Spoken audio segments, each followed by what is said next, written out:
being our number one team, and the cold hard truth on sports. Top 10 for week 9.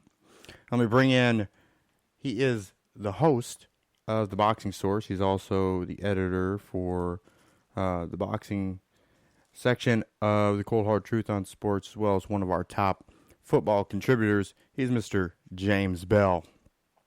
How you doing tonight, James? And you really hating on Clemson, aren't you?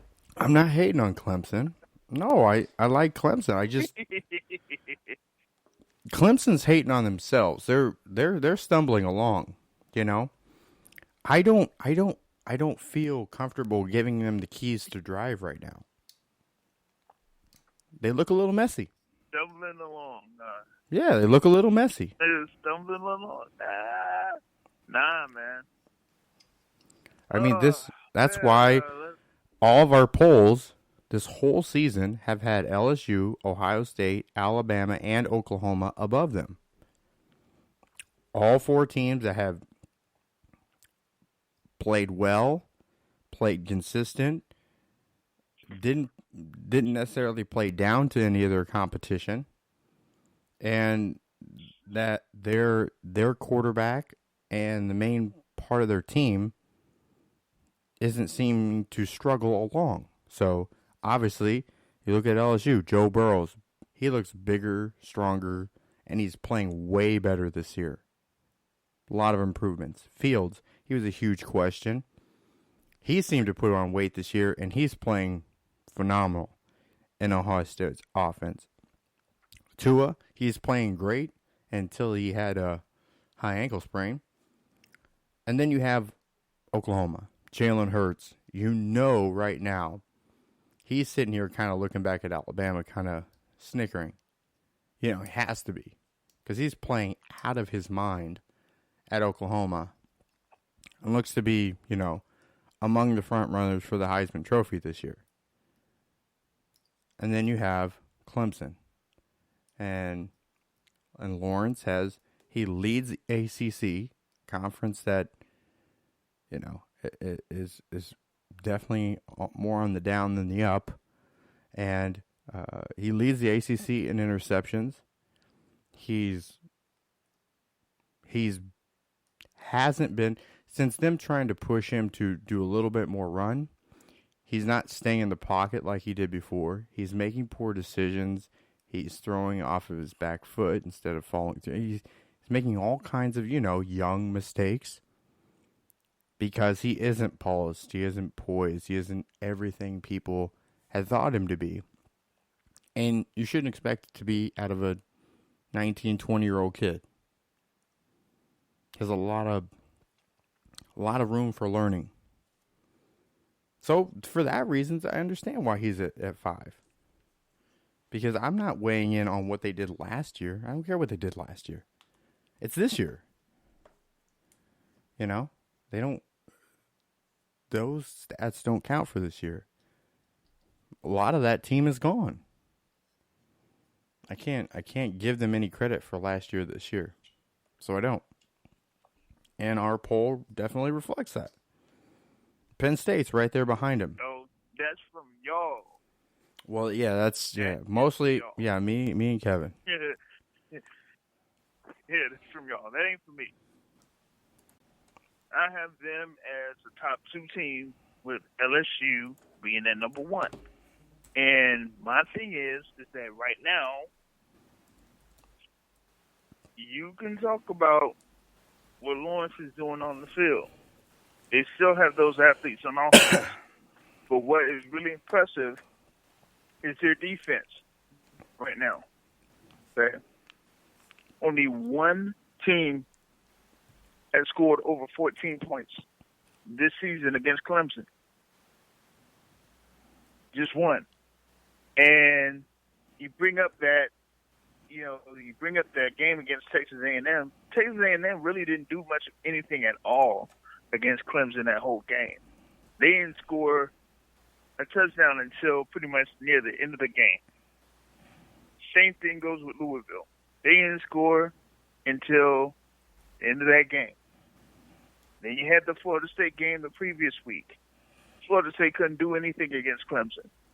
They couldn't do a thing against Clemson. So there hasn't really been, much of a game, a matchup so far where Clemson has had to basically, get up or play up to the level where they have to be in top form. They had a near stumble against North Carolina, but other than that, they really, haven't had that much of a competition against, anybody, So that's why I have them currently, as my second-ranked team in the country. For the, the other teams, Alabama, Oklahoma, Ohio State. I mean, Alabama right now, you have to see what happens here in the next couple of weeks. As Alabama will be facing Arkansas without Tua Tagovailoa under center.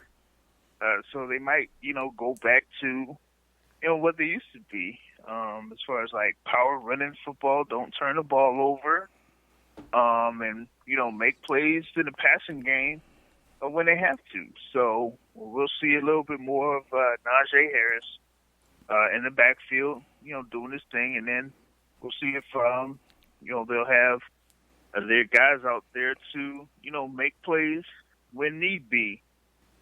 So kind of like, looking for that there from Alabama here before they go into that clash against LSU, because after this, they basically have an off week before they play LSU. So you have that. And, Oklahoma, they have their win against Texas the previous week before their game against West Virginia. And my thing with them is that, you'll have them going up against Kansas State, who, like I said, was ranked at one point.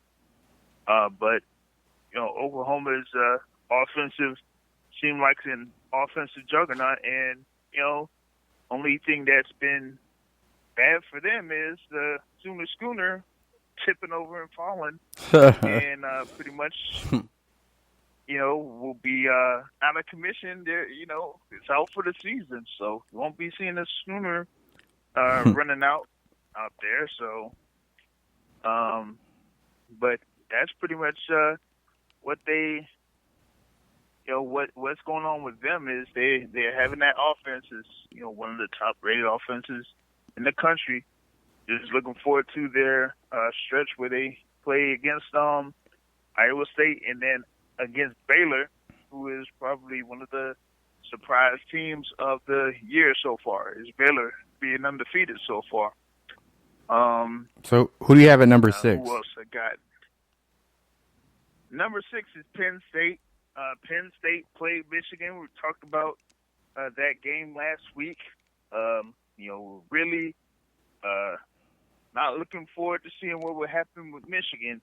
And in the first, in that first half, or pretty much the first 1.5 quarters, it kind of like seemed like Penn State was going to blow away Michigan. And then Michigan kind of like turned into being a little bit more efficient and, not necessarily turning the ball over in certain spots, and got back in the game and was, one completion away from tying the game at the end of the fourth quarter. So, I kind of was a little bit, impressed with how Michigan ended that game. Yeah, definitely. They didn't have a mental lapse in offense with Josh Gaddis. I think who that is calling the plays for him. Josh that's Gaddis, what kept them in my top 20. And, you probably would have seen a little bit of a different game. So, we'll see what happens in particular with Michigan come Saturday night as they play the next team that was below in my rankings, Notre Dame. So it's a primetime game in the big house. They've been a little bit of a different team at home than on the road with the exception of, that Army game. So, so that's going to be interesting for them. In reference to Penn State, they kind of like, making plays there in that first half, particularly with the passing game. But I'd like to see what else they'll be able to do here later on down the line before, they go up against the likes of an Ohio State and whatnot. So that's kind of like what I'm, looking for through with Penn State as far as like my rankings. And I did talk about Notre Dame at their upcoming game against Michigan. They did hang tough against Georgia on the road, so they have another game here on the road against Michigan. So I'd like to see how that turns out for them.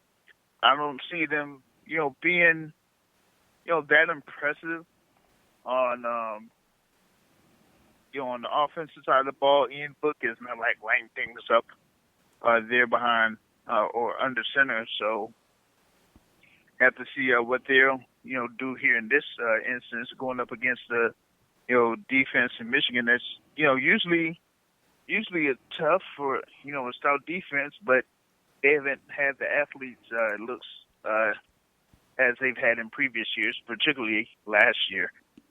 So that's going to be interesting there. Next up that I had my top 10 was Oregon.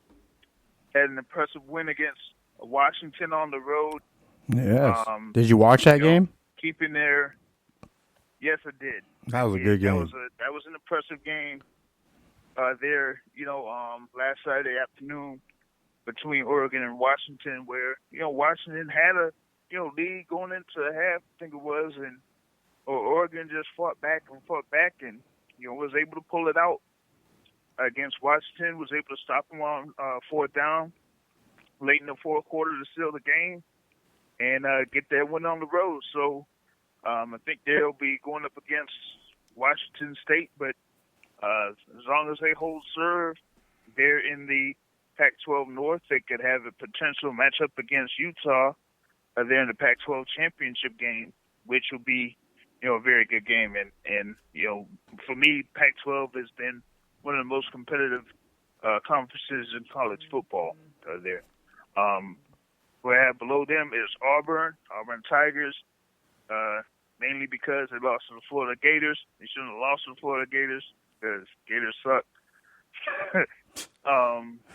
Auburn still they have that game against LSU this week.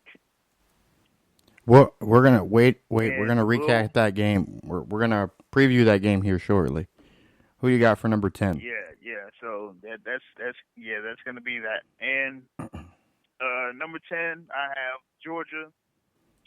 Got a shutout against Kentucky. They were playing in the middle of that storm that went up, Florida and Georgia. Yeah. So for a majority of that game, a big majority of that game, neither Georgia or Kentucky could do anything on offense. So here, I got a story about that storm.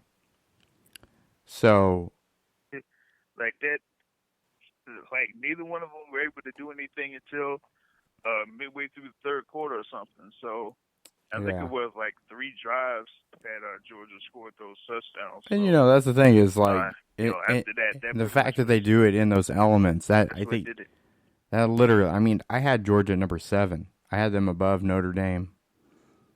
I have Wisconsin still in my top 10. Wow. Still in my top 10. Yeah. Because and again, it's more respect towards Illinois because I have talked about the last 3 years of the progression of this team and what to be watching for. And that, like I said, this year for Kansas and Oregon State, they are going to start making those pushes. We're going to start seeing those. And again, this year we started seeing those. Clearly, Les Miles is making a bigger impact quicker than they are with Oregon State, but Oregon State is starting to make their run too. I mean, over this weekend they beat Cal, which is good. That's a pull. But Wisconsin just was so dominant up until this game. I mean, at some point in time, I think you have to understand that you can slip up. It'll happen. I didn't think that when Ohio State got beat by Iowa, they were a terrible team then. They went into Iowa and they got caught up. Shit happens. And I think the same thing happened with Wisconsin. They just underestimate the Fighting Illini. And I'm telling you, they run a very complex option offense. And if you're not ready for it, it'll push you around. They get yards. They hold the ball. They did everything they needed to do to get away with it, because all they wanted was a shot at the end, and they kicked a field goal and won by 1 point. That's all you got to win by. Won by 1 point. Yeah. So. And the thing about Wisconsin is that, up until that particular point, people were impressed with their defense. Of course, they were impressed with Jonathan Taylor. Yeah. But their, question was, what would, their quarterback do? Jack Cohen or something like that? And yeah, Jake Cohen. They weren't necessarily sold on the receivers either for Wisconsin. So exactly. So while that was my argument that Wisconsin was never higher. Wisconsin's offense is Jonathan Taylor. It is. Wisconsin fans, I know you like Cohen and you want to think that him doing something here and there, no. Your offense is Jonathan Taylor. He is he literally has I was looking it up the other day. He is accounted for 50% of the passing, receiving touchdowns, 80% or 90% of the rushing touchdowns, of the rushing yards. It's 70%. It's ridiculous. He accounts for the majority of their offense. Whether if it's rushing, if it's passing, he doesn't have a ton of passing or receiving yards, but he has half of the receiving touchdowns. It's crazy. He literally is their offense. If you just look at the statistics, and if you watch the game runs through him. With his success, it gives them opportunities to pass. It gives them, they pull them out of sections of games and stuff like that to give other people options. They have a good offensive line. So they're going to get something out of it, and the guy behind him is going to do, he'll go and do things because they have a good offensive line. But Cohen has so much more to his advantage with Jonathan Taylor in there. And JT is their offense. Again, I think the top pro prospect for quarterback is Joe Burrow right now. And for running back, it's Jonathan Taylor. Right now, as I said in week 3 and week 4, 5, 6, 7, 8, the Heisman Trophy winner for me right now is Jonathan Taylor. There is no one player that is playing at a higher level or means more to his team than Jonathan Taylor. Because as we'll see this weekend, when Jones comes in to start for Alabama, they're going to go in there, like you said, they're going to go run-based. They're going to work to his strengths, short passes. They're going to work him in. Mm-hmm. Again, they have a tremendous receiving core. They can afford for him to throw it up on the outside and have the guys go get it. He's been practicing with the ones this whole season, here and there, because Saban likes to make sure the backup has some reps with the first team. He's always done that because he doesn't want him coming in completely unfamiliar if something happens. And Tua, in both of the years he started, he's been injured and there's been time where he's missed time. And Saban knows he needs to be prepared. He prepares well. So, right. I don't think Jones is going to be. That's how he did it. Really. That's how he did it with Tagovailoa.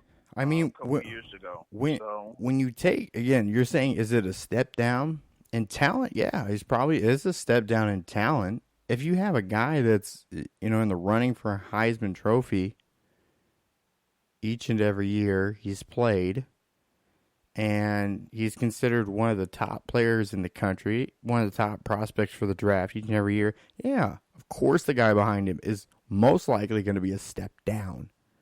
But that doesn't mean you don't win.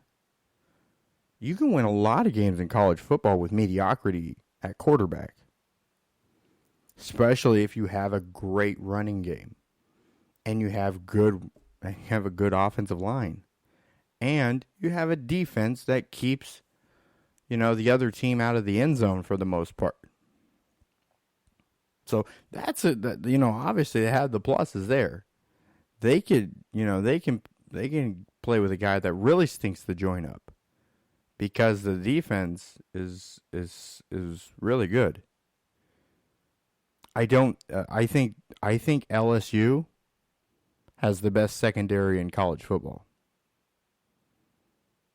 And I'll get into they have their LSU. I have a nickname for their secondary. I have a nickname. We'll see when we preview that here shortly. So, I don't see it. I don't really see it being a problem for Alabama this weekend. Again, if it's Alabama, not against Arkansas. And, the thing is, Arkansas is deceptive at times. I think, well, the thing is, Alabama should know each and every week they're going to get every team's best game that they can give them, at least at the beginning or at some point. They may make mistakes because they're trying too hard, but they're going to get the best effort. Maybe people trying too hard, but the best effort out of everybody. So, let's see here. Yep. All right. So it's just before the last hour. So let's do this. Let's go ahead and I want to preview the game of the week, which is Auburn and LSU. This game, I'm trying to pull up. Is it a 3:30 game? Yes, 3:30 on CBS. Yeah, because which irritates me. There's no prime time CBS game, so. Man, that sucks. It's on CBS. Out to Fisher. What was weird is that they had Alabama and Tennessee at 9 p.m. Eastern time on Saturday night. That was weird. Coach Pruitt, man. I'll bite on that. Coach Pruitt was pissed. He really thinks that there was several calls at several points. Again, I think he had some valid points that where had the referees made the right call or made better calls, that they had a better chance to win. I don't think those calls changed the outcome of that game necessarily, but clearly, if you call the penalty, they don't. They have to punt, and they don't score. Like, obviously, that takes 7 points off the board there. So, again, if it doesn't give you points, at least it denied them points. In that vein, so I mean, I get where he's coming from, and I felt like Tennessee at times was gonna. They were really trying to hang in there, kind of like South Carolina was.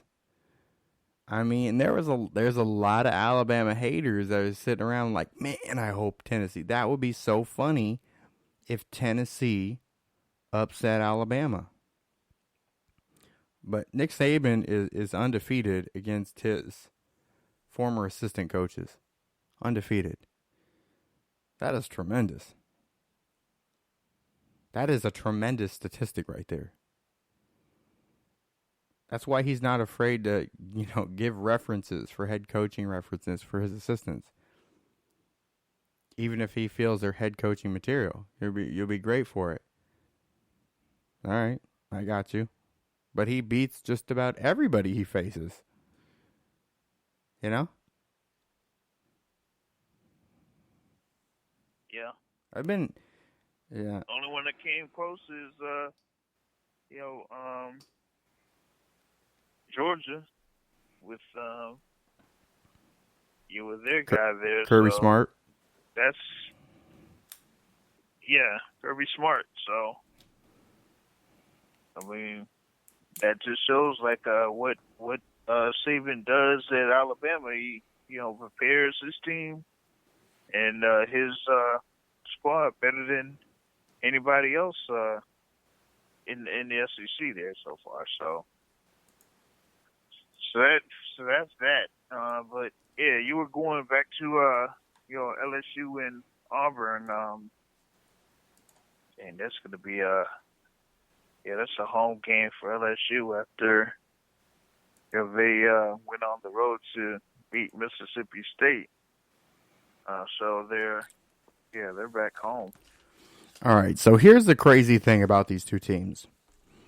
On paper, they actually stack up pretty well on paper. I mean, even if you look at defenses, total defense, Auburn 23, LSU 24. Rushing defense, Auburn 12, LSU 10. You look at them at passing efficiency for touchdowns, allowed. Again, this is a defensive measure I'm looking at. 29-38.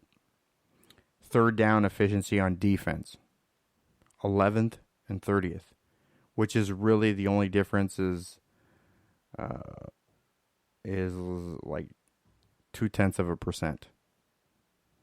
I know it sounds 11 and 30 sounds big, but it's like 0.2%. That's why I put this stat down. The big difference is turnover margin. Auburn's really good at recovering fumbles, or more so, they're good at forcing fumbles. They have forced fumbles, a lot of forced fumbles. They have 10 forced fumbles, but they don't recover the fumbles they force. So obviously that's an up potential, but their secondary doesn't. Their defense doesn't get them the ball back by interception. They have 5 interceptions on the year. Whereas, on the other hand, the turnover margin is much greater. They have 3 on the year. LSU 60 seconds has 8 interceptions on the year. And those 8 interceptions are from 5 different guys that play in the secondary, all secondary guys. And it's really the difference is the margin is 5. Their margin is 5 versus 1. So LSU on average gets 4 more turnovers per game than Auburn. That's a huge stat. And it's not like LSU has played garbage competition. I think LSU or Auburn has played a tougher schedule than LSU, but LSU hasn't played garbage this year. I mean, they had Texas.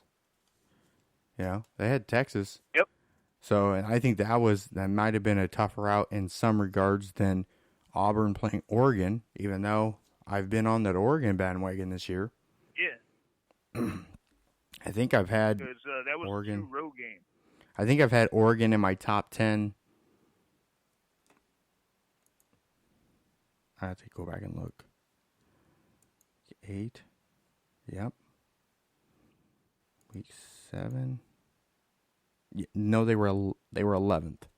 So they were among my top 11 teams this entire time. So they were number 11.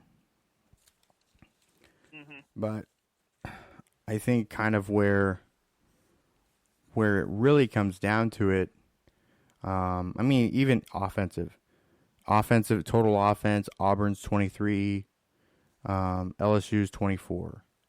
Third down efficiency is one of the big keys here. Auburn being 27th and LSU being 7th. They're good offensively on third downs, and that's one reason that they're able to win more games. The red zone efficiency as well. Auburn's been in the red zone 30 times this season and have only converted 25 of them, which isn't bad, but that's 25. And most of them aren't passing. Most of them are rushing. They have 16 rushing touchdowns, 5 passing, and 4 field goals. Whereas on the other hand is on red zone efficiency, LSU is ranked number 1.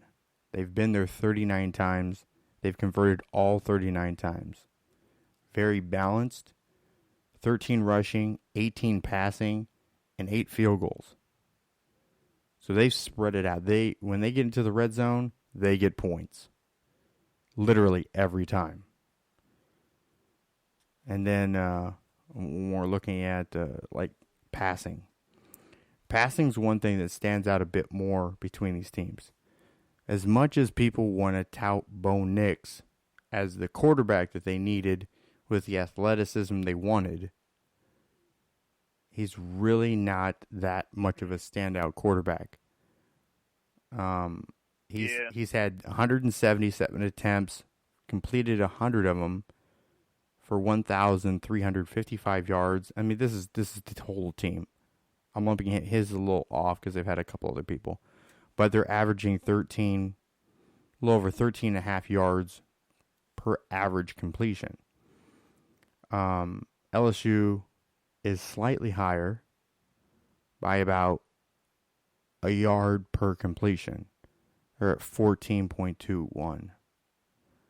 But 247 attempts, almost double. And 190 more completions, 190 completions for 2,700 yards. So there are much more. LSU is much better equipped to pass the ball. They are also up there among the top in run offenses. They're pretty matched up well there. It's the passing that sets them up different. And I think with Joe Burrows being much improved this year, and the fact that this Auburn secondary isn't bad, but they don't get up there and they don't break up passes the same way as LSU does. They definitely don't have the interceptions like LSU does.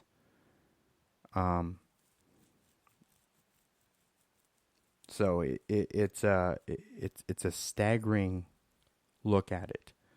However, if Auburn wants to win this game, they're going to have to heavily rely on the run game. And the run game's going to have to show up big.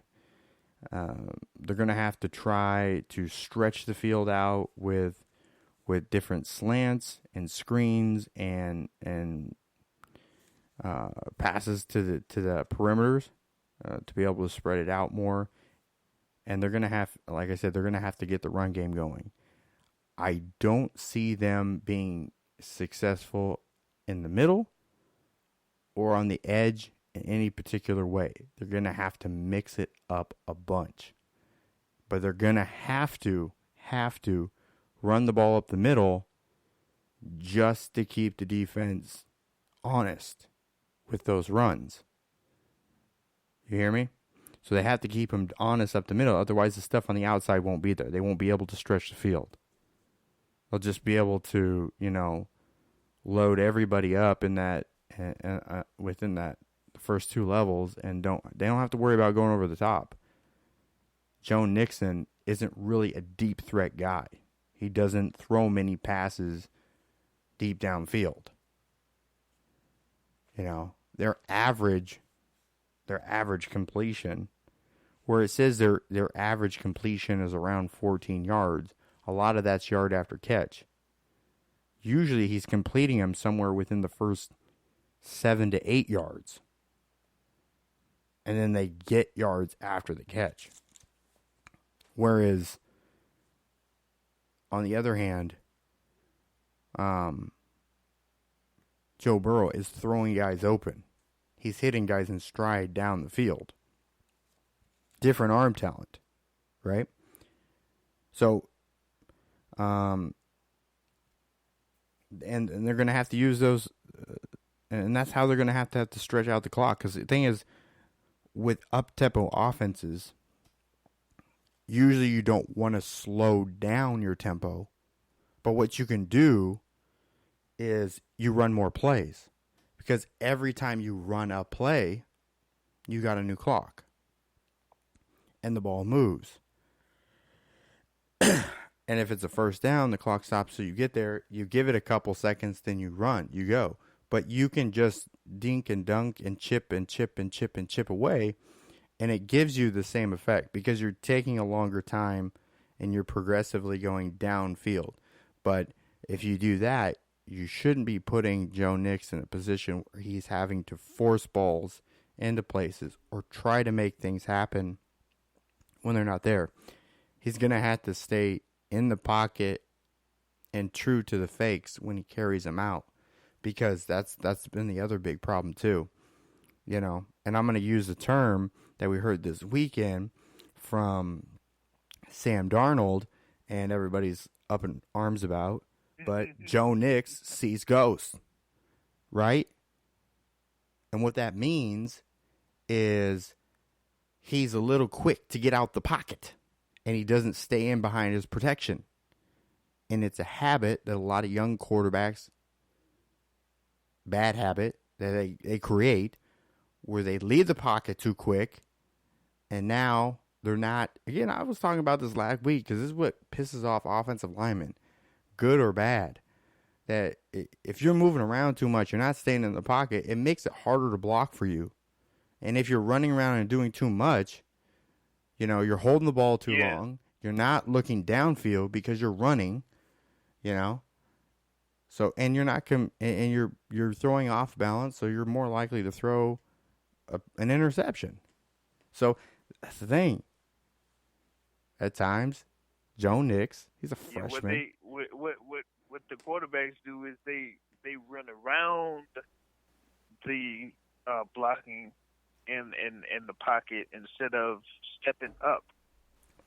And, exactly. Getting into the space where the linemen kind of like, put them quarterbacks in, so they have position to have a little bit more time for them to step up and make the throw that they need to be more on target with their throw, instead of trying to go outside of the pocket and try to make a play and throw with either one foot down on the ground and making an errant throw, or throw off the back foot and throwing off balance, which kind of usually leads to errant throws and interceptions and all types of stuff. So exactly. So hopefully that's what he's going to have to. That doesn't happen in. Because if Nix gets pressed, if he gets pressed, he'll throw interceptions. Nix needs to make good decisions. He needs to go more for the safe to win the game instead of trying to do something spectacular. Because the problem is, I think a lot of the problem with Trevor Lawrence is he's making really bad decisions because it feels like he's trying to force Heisman moments. That's what I feel. Everything he's doing is forced. and he's making mistakes in the process. So, but on the other hand, I mean, just kind of again talking about argument for Auburn, they have opportunity there. This LSU defense did give up 409 yards and 4 touchdowns against Texas, while getting 0 turnovers. They allowed 310 yards and 3 touchdowns against Florida, while nabbing 1 interception. Florida was 9 for 17 on third down, which is a little over, it's 53%. And they were 50% on fourth down, so 1 for 2. Texas, similarly, was 8 for 15, again, 53% on third down, and they were 1 for 3, so a third of the fourth down attempts that they had tried, they converted. They gave up 121 yards on the ground for 3.5 yards per carry against Texas, and they gave up 146 yards and 3.7 yards per carry against Florida. So there's opportunity here for Auburn if they work that. Again, if they work it, they should be able to get 3 to 4 yards a carry. 3 to 4 yards a carry should put them in a situation where they can convert on third down. The problem is Auburn struggles on third down conversions. They struggle in the red zone to an extent. So if they can make that improvement on a weakness, they're going to move the ball. They're going to get points. But that being said, LSU is highly efficient on offense and on defense. And I would like to introduce Bo Nix to the LSU secondary, who I call the Five Guys. You follow me? Jacoby Stevens, free safety. Derek Stingley Jr., cornerback, freshman, killing it. Christian Fulton, cornerback. Grant Delpit, again, the safety a lot of people like as one of the top safeties to go in the draft. And then a guy who comes in relief and at nickel and in different situations, Kerry Vincent Jr. These 5 guys, all right, these 5 guys account for these 5 guys account for 39%, 38.5% of the solo tackles for the team. They account for 31% of the total tackles for the team. They account for 67.5% of the total pass breakups, 100% of the interceptions, and they account for almost 12% of the sacks for this team. LSU tremendously leans on their secondary to play in all phases of defense. And they succeed in all levels. Just to give you an idea, Stevens, free safety, and Delpit, they're tied. They're tied for second on the team for total tackles at 38 apiece. Next, Vincent, who's not the regular starter. Again, he comes in nickel relief. He's 6th with 25.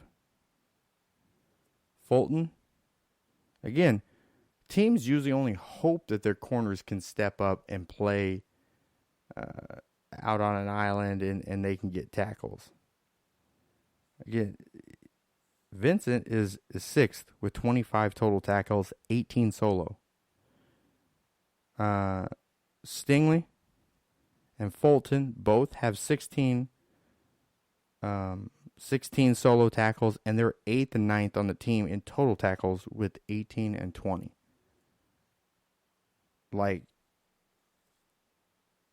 let's go to pass breakups. Fulton is second in the team with 8. 8. He's second. Stingley, the freshman, has 9 pass deflections. 9. I think he alone has more pass breakups than all of LSU's defense. Him alone.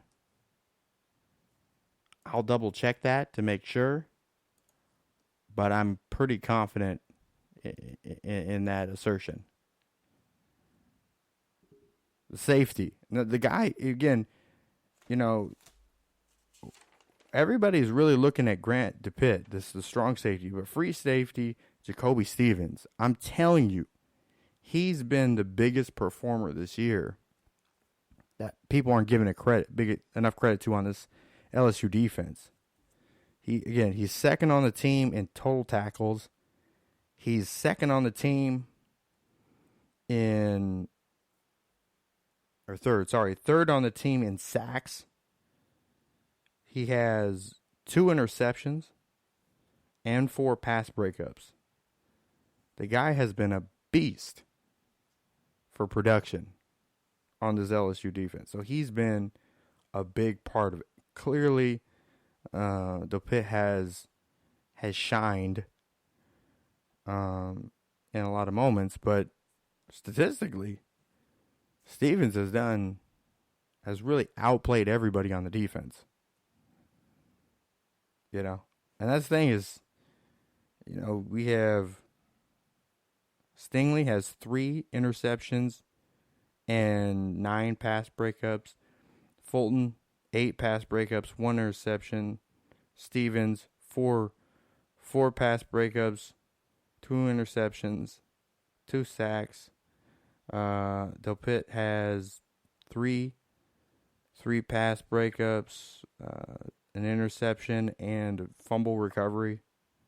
And Vincent, off the bench, has 3 pass deflections and an interception. I'm talking about these 5 guys. The 5 guys. They come to flip. They come to flip them burgers, man. 8 interceptions on the year. We're halfway through. They're balling, man.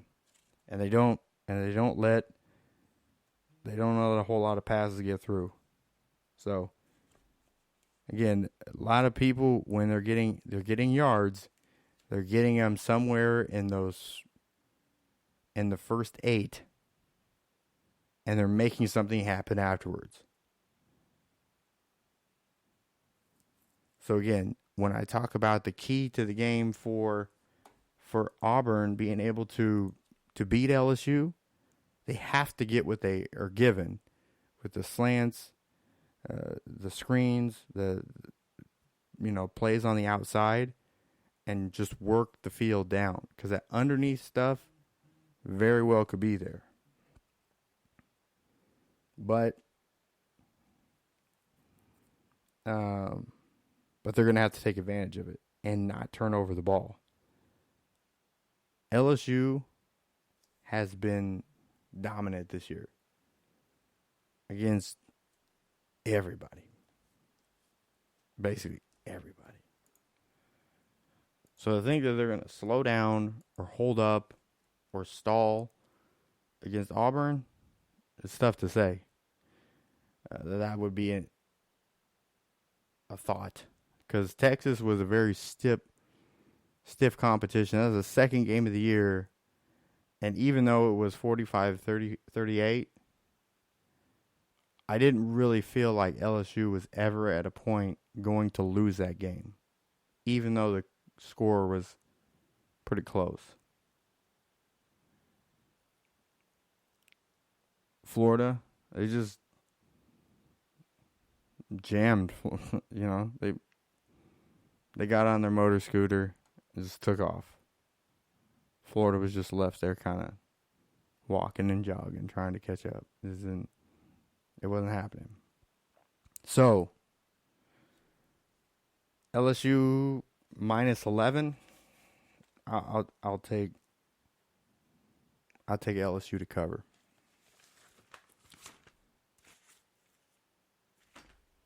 What say you, James? Yeah, about like 14. Well, to cover, it's 11, so they gotta get. So 14 would work. 14 works.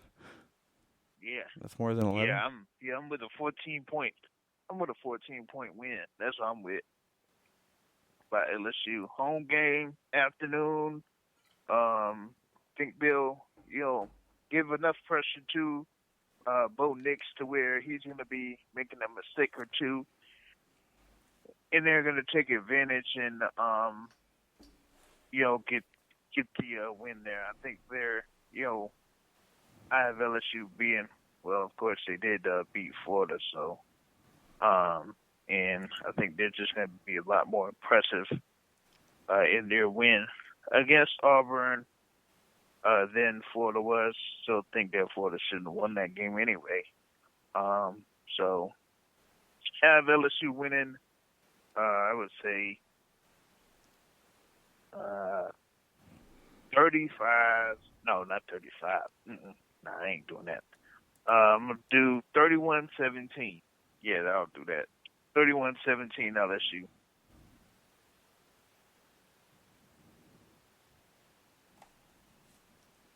That sounds fair. That sounds very fair. So, all right, I want to go back over, now you're here, I wanted to go back over our picks from last week.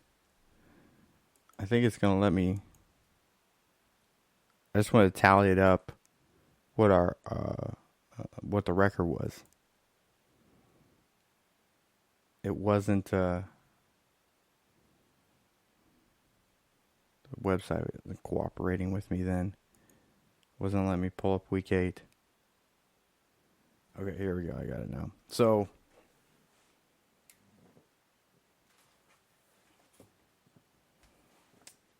Baylor, Oklahoma State. Did we do this? Did I do this in any sort of like order that was easy to read it? I don't think I did. So Baylor, Oklahoma State. You know, I've basically started off every week with an L on that first game.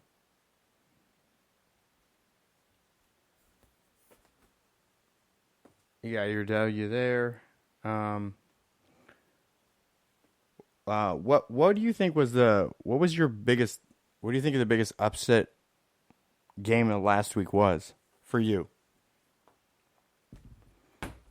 Biggest upset to me was that Illinois went over Wisconsin, given that, Wisconsin's defense had held up to limiting other teams to, either one touchdown or 0 touchdowns. But then ended up giving up a few touchdowns to Illinois around to the loss that they had. I think that, maybe second, well, it could be around second, is BYU's win over Boise State. And there was a lot of games that I wasn't able to watch last week. Thinking about it, Vandy over Mizzou. Ton of games I was able to watch. Oh, yeah, that was slop. Yeah, that was a bad one. Georgia Tech over Miami. That's about as bad as Missouri. Oh God, we can't pick no more Miami games. No more Miami games on slate for the rest of the season. We can't pick them. We just can't. Cause we get them all wrong. Oh man. Yeah, but now the thing with Missouri is they lost to Wyoming this season. You know, so I guess they were prone to losing a game like that against Vanderbilt since they lost to Wyoming this year. So that's why I said like BYU's win over Boise State. I think that was it. That last game of Saturday night or whatnot. So that was the one that caught my eye.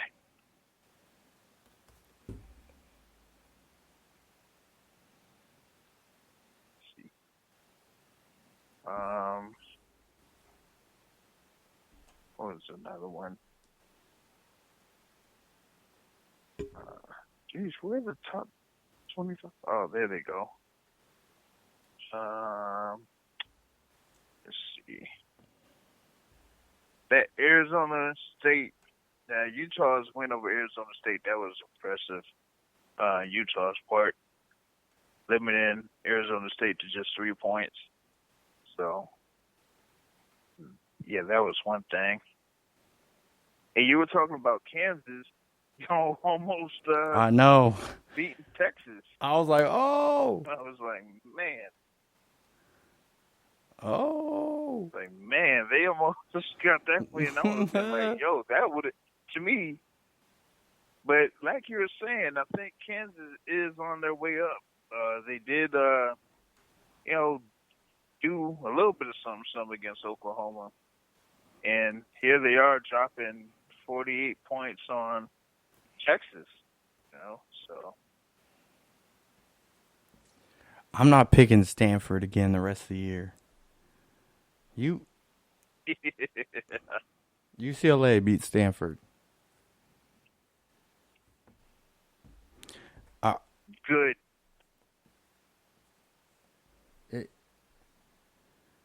Are people talking about getting rid of David Shaw? Like, I don't know, but my thing is, like, I mean, what else can they do at Stanford? Like, really, what else can they do?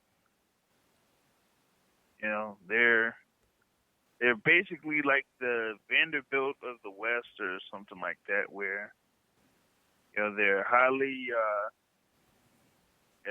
focused on academics, so they can't really get the kind of guys that could put you over the hump there a little bit in college football. But that's basically the story there with with Stanford. So James, how do you think you fared last week? How many games do we have? We picked 14 games.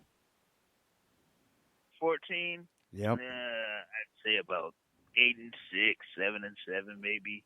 Bruh. I don't know. I went 11-3. So let me ask you the question again. How good do you think you did last week? You went 11-3? I was 11-3. I mean, we kind of like picked a good number of games similarly. So either I went 11-3, either I went 11-3 or 12-2. You went 14-0. What? Yes. Wait. So we had to pick that Miami Georgia Tech game. We didn't. We stayed away from Miami. I didn't do Miami. Oh, okay. Because I didn't want to get involved with Georgia Tech, because that would have definitely, obviously would have been a loss for us. We didn't, and we didn't pick Wisconsin, Illinois, because it seemed to be the favor was too weighed on one side. So we picked pretty even games. So like Baylor, Oklahoma State, you took Baylor, I took Oklahoma State. Arizona State, Utah, we both took Utah. Kentucky, Georgia, we both took Georgia. Utah, yeah. South, the game nobody should bet or pick of the week was South Alabama and Troy. We both picked Troy. Michigan, Penn State, we both took Michigan State. Arizona, Arizona, USC. I took Arizona like a dope, and you took USC. Oregon, Washington. We both took Oregon. Temple, SMU. We both took SMU. TCU, K-State. We both took K-State.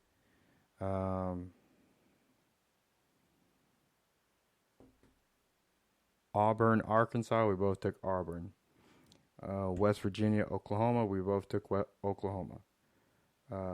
Ohio State, Northwestern. We both took Ohio State. Pitt, Syracuse. We both took Pitt. UCLA, Stanford. You took UCLA. I took Stanford. You were 14-0. I was 11-3. Oh. Yeah, well, of course, I wouldn't pick Stanford, so. I'm the guy that has picked Oregon State twice this year to upset somebody. And we didn't pick that last week. Otherwise, I would have picked Oregon State over Cal. See, that's the thing is like, that's what I'm saying, man. Yeah, that one. See that Yeah, Kevin I messed Kevin up against Stanford. He had a really good week except for the week against Stanford. I was like, yeah, but Stanford didn't cover. So if you were betting money, you would have still won money because Stanford didn't cover. I think they were like a 6-point favorite or something, and it was a 3-point game. I don't know. I'm not going to go back and look, though. So,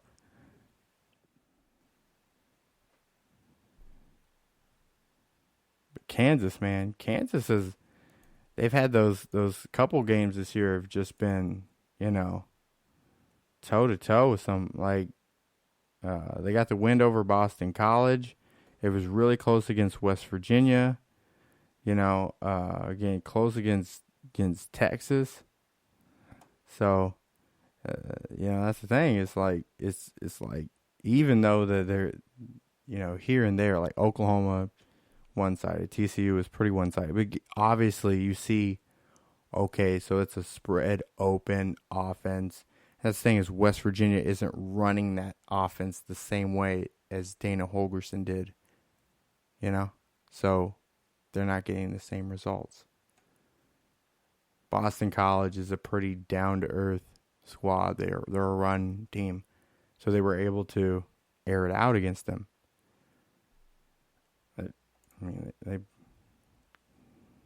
They put up, I think, like close to 600 yards on them. 567.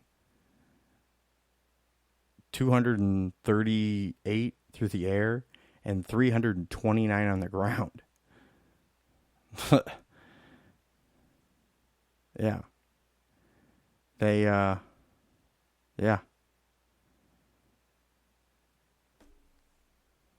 They were so Kansas. Who would think that, we'd be talking about Oregon State and Kansas having compelling football? I guarantee you're not getting that over on ESPN. You're not getting the kind of jump that on them like that at ESPN. Are you? Well, the thing with Kansas is they have that on ESPN Plus. They have that feature on Les Miles, so. Yeah, I've watched a few episodes of that. It's pretty interesting.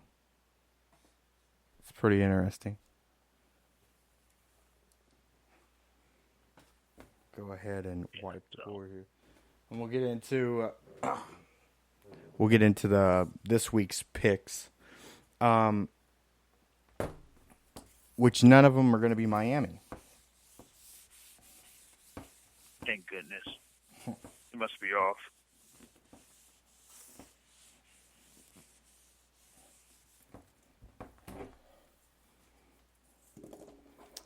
All right, so let's go with this week. So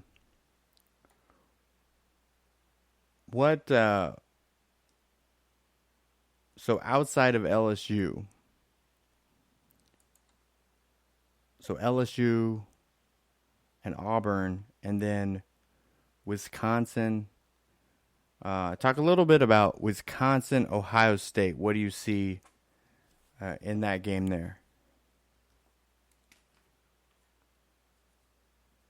I see, Ohio State trying to get, pressure on the quarterback. Have them, trying to have Jack Cohn make a few mistakes there so that they'll be able to have a short field for Josh Fields to work with. And I just see this being a game where Ohio State gets the win. How much I would say? By 13? Yeah, 13 points. Oh, man, spread's 14.5. Oh, snap. Yeah, I don't know. I don't know if they're going to make that spread, though. I don't think they're going to make that spread. I got Ohio State by 13.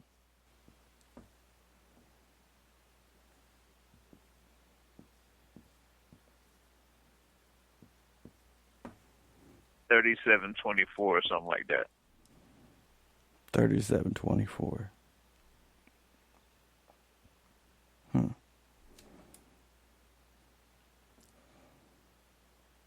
See, okay, so Wisconsin is clearly going to come back this week upset from the loss last week. And let's see if they play different. Because although they are a good defense, here's the thing. Although they have a good defense, and they've limited people to points this season, they allowed 24 points by the Illini.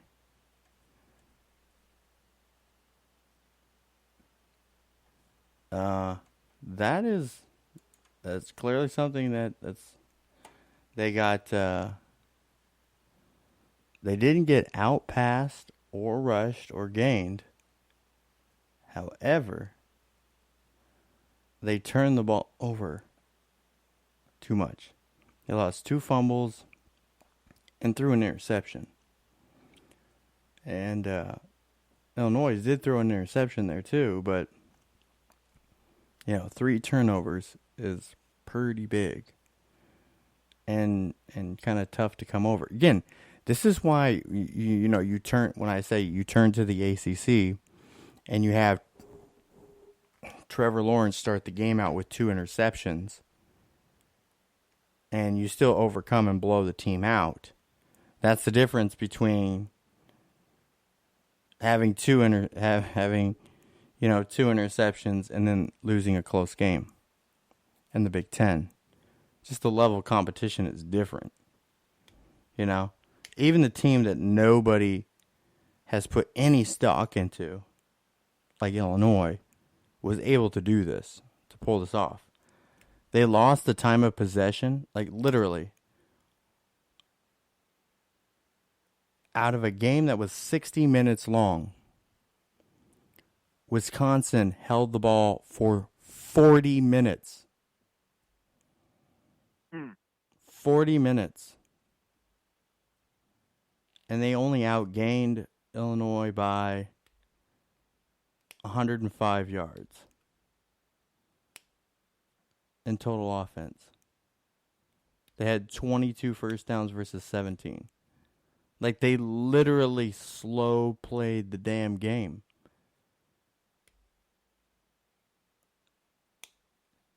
Thing is, they took 31 passing attempts, 41 rushing attempts versus 21 and 35. So they took about 20 possessions away. So in about 20 less possessions in the game, Illinois was able to win by 1 point in 20 minutes. In 19 minutes and 11 seconds actually. So it wasn't even that they had it for 3/4 of the game. It was over 3/4 of the game. It was almost 41 minutes. That is astounding. To hold the ball for 41 minutes and lose. You hold the ball for 41 minutes, you outgain the other team in passing and in rushing and in third down conversion and in first downs. You know, you have 20 more plays in the game than them, and you're, for all intents and purposes, a better team, and you lose by 1. All because of 3 turnovers. I'm just saying, it's a different level of competition. It's a different. It's different.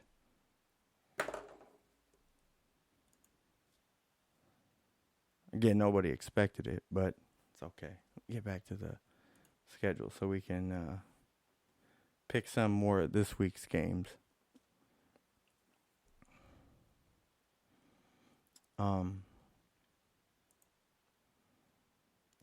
It takes forever to get back there. I want week 8. Oh, we're in week 9. Never mind. I'm tripping. Week 9.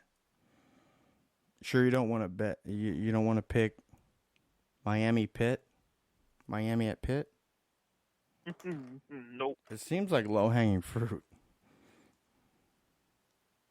It does, but nope. I'm not going to go ahead and fall for that trap. What about Liberty at Rutgers for the no one should pick this game of the week? Oh, that actually is that sounds like a trap game, man. Liberty might win that game. Liberty might actually win that game, man. I'm telling you. You gotta watch out for Liberty. Rutgers ain't that good. Well, that's going to be it then. I think that's going to be it.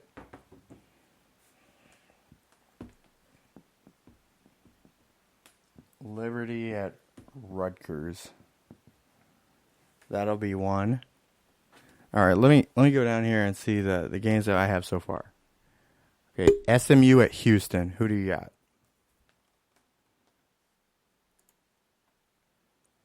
And wait, SMU at Houston.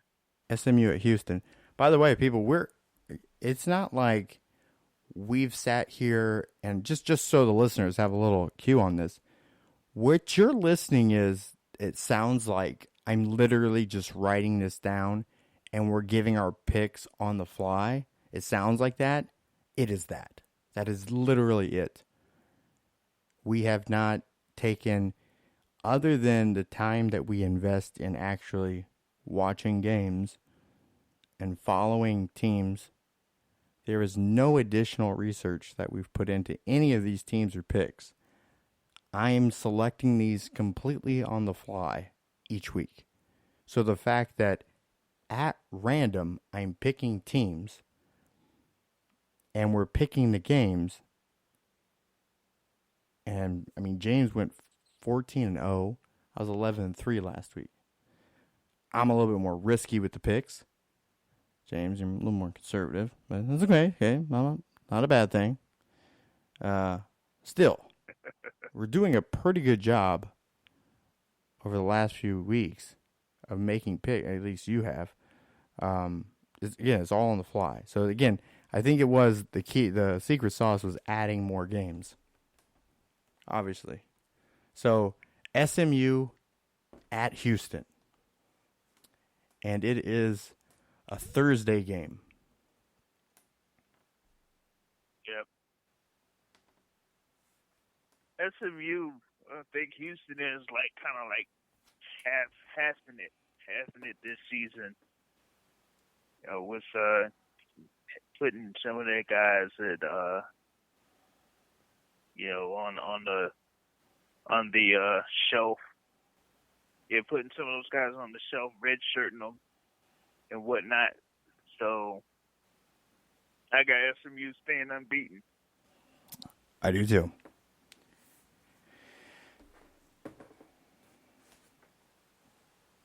The University of Southern California in Boulder, Colorado. USC wins. I also picked USC.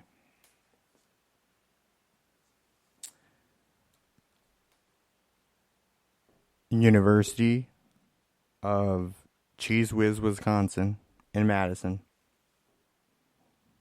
At the Horseshoe in Ohio.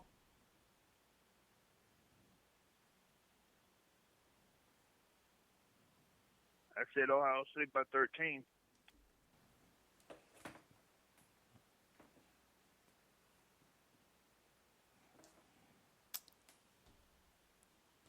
Auburn, the Auburn Tigers, going to LSU Tigers. LSU and the points.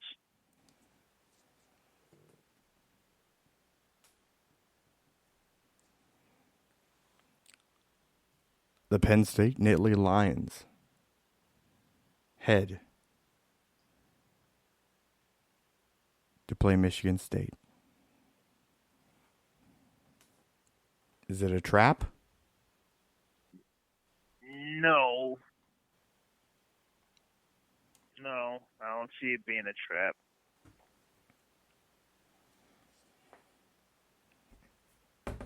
Who you got? Penn State staying unbeaten. Liberty and the Rutgers Knights. Man, I'm gonna pick Liberty on that. I'm gonna do it. I'm picking Liberty. I got. You already knew I was going Liberty on that. You already knew that. All right, Texas TCU. That should be a pretty close game, but I'm going with Texas pulling it out. All right. Let's see here.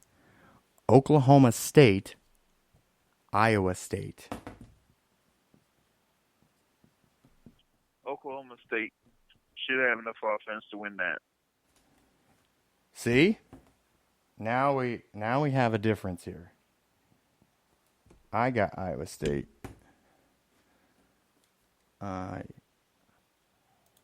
Just check here and see who's favored in that. Iowa State is favored.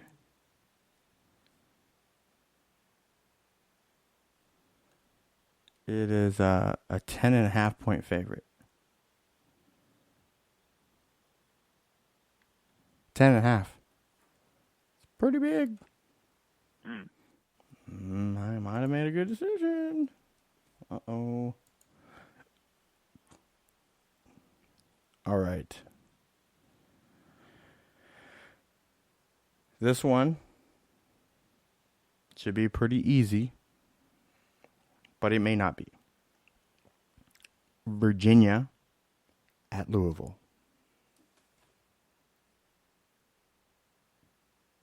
Yeah, that might not be easy, actually.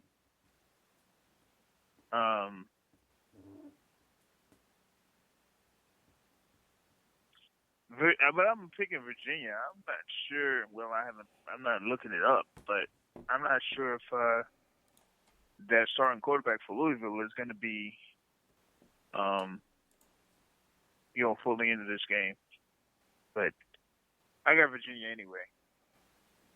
I like how I click on Louisville, and you'd think the first bit of news on Louisville would be on their page, and you click on it would be Louisville, but no, it's Clemson, and then Ohio State, and then more Clemson about, their player getting punched in the face, and then their coach, their quality control coach getting crunk You know, I'm guessing their quarterback's gonna play because you'd think that would be the main story that they would have here if he wasn't going to. Yeah, that would be the main story. Yeah. You think? I don't know. I could be wrong. I'm gonna go with Virginia. You said Virginia too? Yes. All right. I'm not doing another Stanford. Tulane and Navy.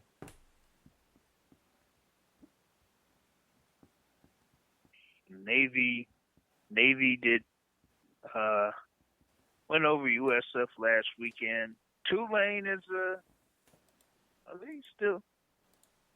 Tulane. Let me check their record. Tulane ran over.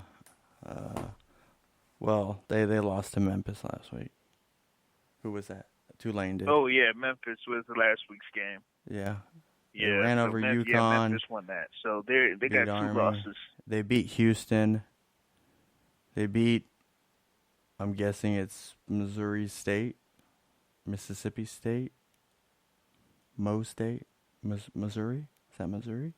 I don't know. I'm not clicking on it. Missouri State, maybe. They lost to Auburn, and they beat FIU. They don't have 2 losses. I don't know. The Tulane. I don't know. I say Navy only has 1 loss. They both lost to Memphis. But Navy. It's at Navy? It's at Navy. Navy has beaten Tulsa at Tulsa. They beat Air Force at home. They beat USF like everybody else has. And they lost to Memphis like everybody else has. BYU. Except for BYU.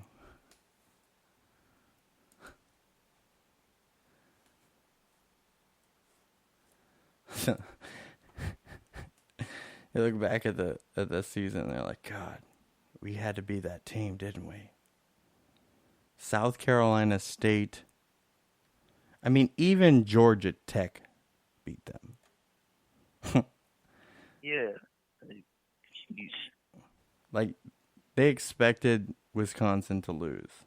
But they're like, we should beat USF.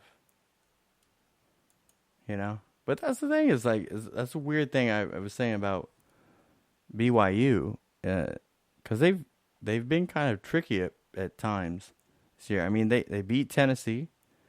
They beat USC. They beat Boise State. But then they lose to USF. They lose to Tulsa. Right. But they played tough against Tulsa. They got waxed by Washington. They got waxed by Utah. But that first half was close. BYU, Utah was close in the first half. Crap. It was. That come Nationals win game 1. Lucky bastards. So you're taking Navy. Yeah, I'm taking Navy. I'm going to take Tulane. Why not?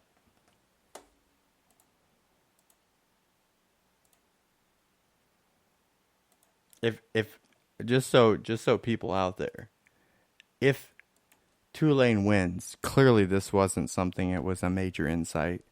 Like, it's not like some sort of, magic or whatever. It's literally, I don't know, I feel like it's a 50-50. Navy probably has a little bit more edge being at home.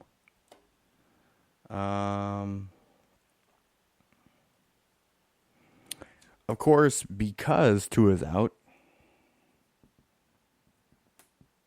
Arkansas, Alabama.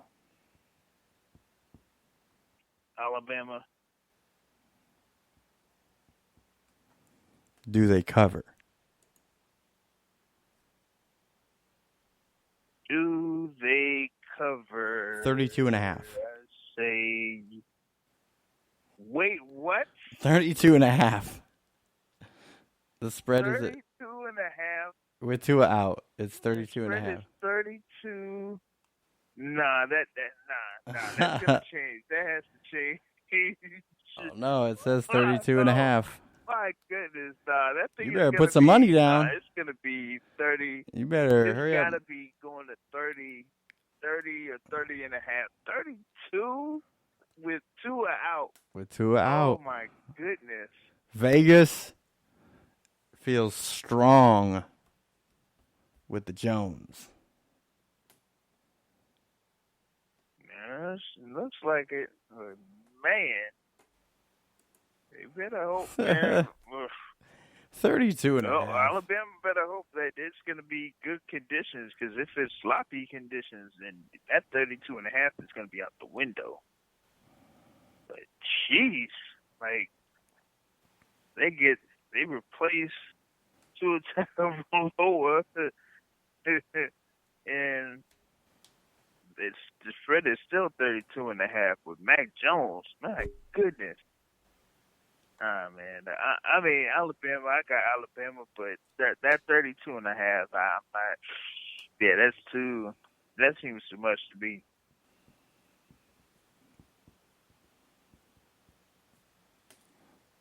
Yeah, so they don't cover? Yeah, that seems too much for me to. Yeah, they don't cover. They've been known not to cover fairly large spreads, too, intentionally. So, yeah, I'm not too sold on that one.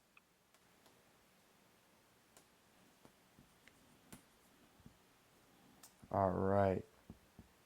Okay, so the next game is UCF at Temple.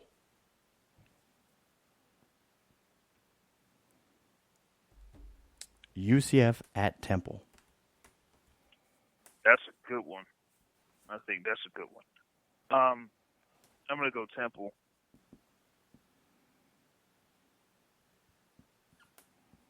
Yeah, I'm picking Temple on that. Yeah, I got UCF. Memphis at Tulsa. Tulsa played Cincy really, really close last week.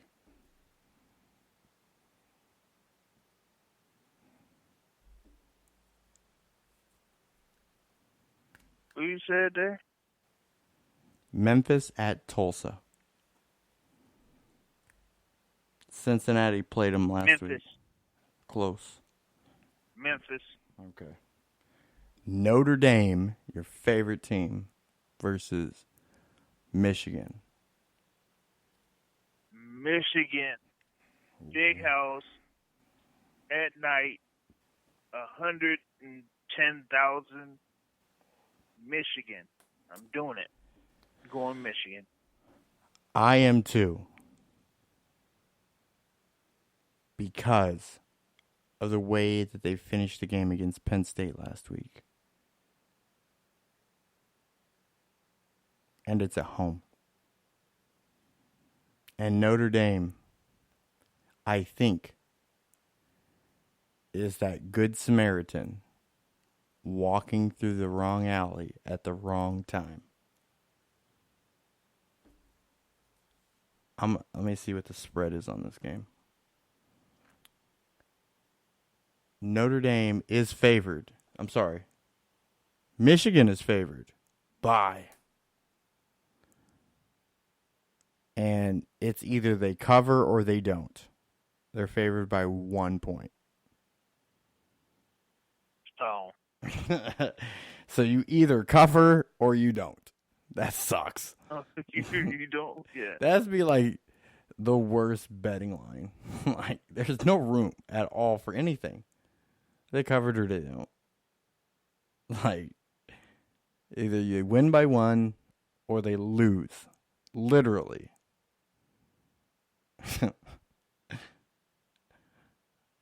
And here's the funny thing. So the betting line, Vegas says Michigan is favored by 1 point. But ESPN, according to ESPN Football Power Index, Notre Dame has a 62.2% chance of winning. Thank you for using BlogTalkRadio. Goodbye.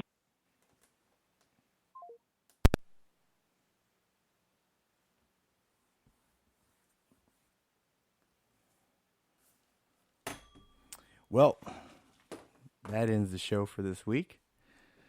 For those on Blog Talk. So we finished out there on the picks for the week. So I am so ready for this week of college football. Yes, yes, the Cornhuskers play at home this week against Indiana. The ESPN Power Index is favoring Indiana to win 52.3%. Indiana, for the first time, I think, ever, they're a 1.5 point favorite in Lincoln.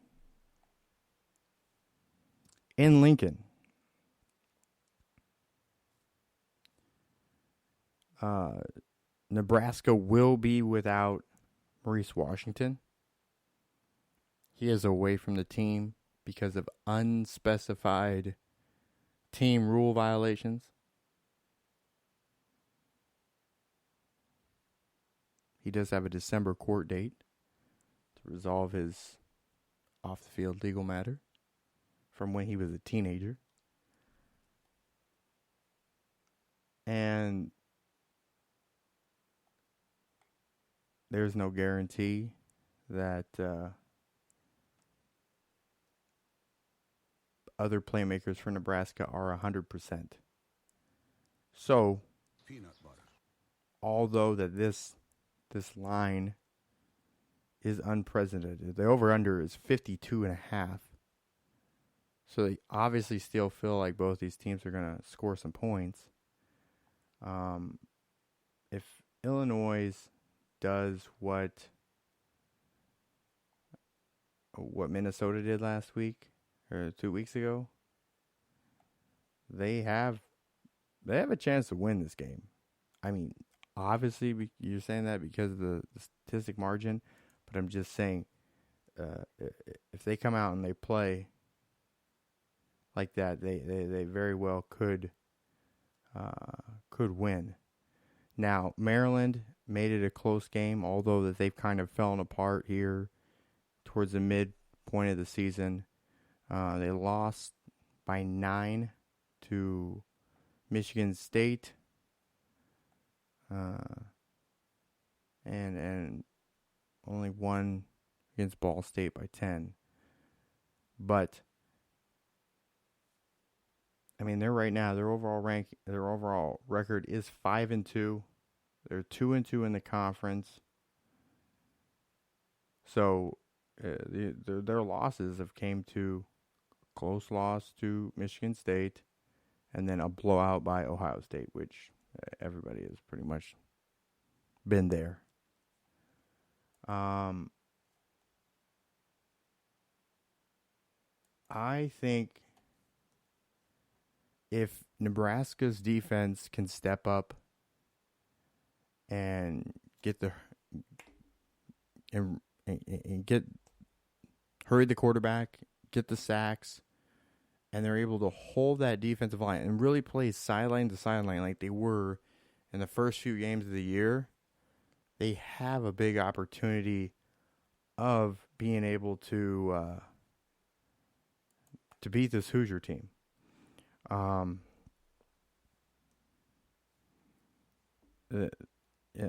This quarterback,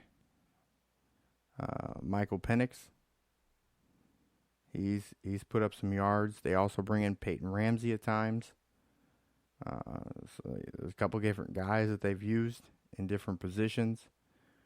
Stevie Scott III, that guy, he definitely is and can be a monster. I mean, he averages 5.2 yards a carry. He has 6 touchdowns on the season.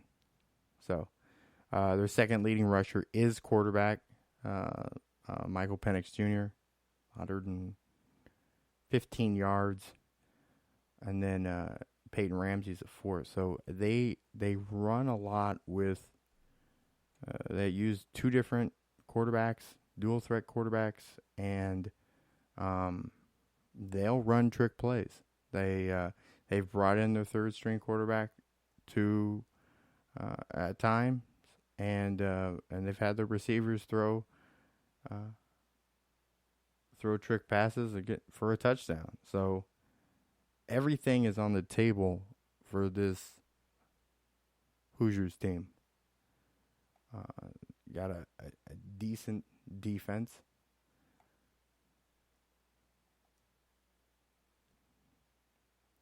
So,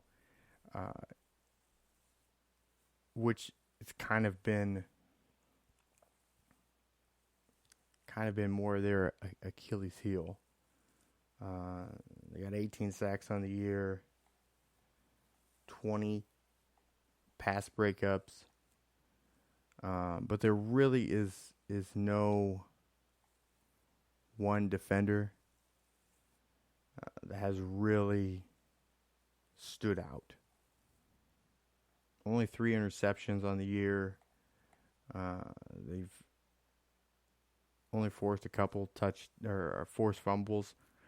So they're not really a team that you're so worried about creating turnovers. But Nebraska has been susceptible to just coughing up the ball. So they've recovered, I think, 3 fumbles. So hopefully that plays on Nebraska's side. So if they can not turn it over, if Nebraska ends this game with no turnovers, I will say Nebraska wins the game, without a doubt. If they play turnover-free football, they win the game.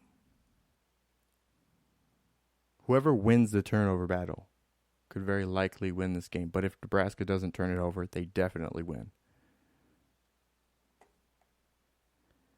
I think this line is very skewed. I don't see the Huskers playing down to that. Not this week. Not after coming off a bye week.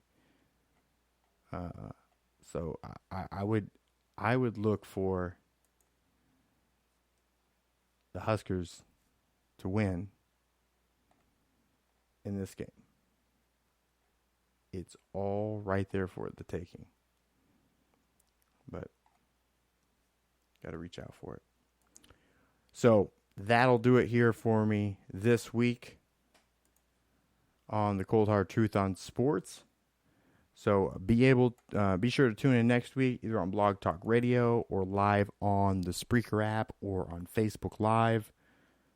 One of the many places that we do the show live. You can also catch the podcast version of the show over on YouTube, SoundCloud, iTunes, Somos,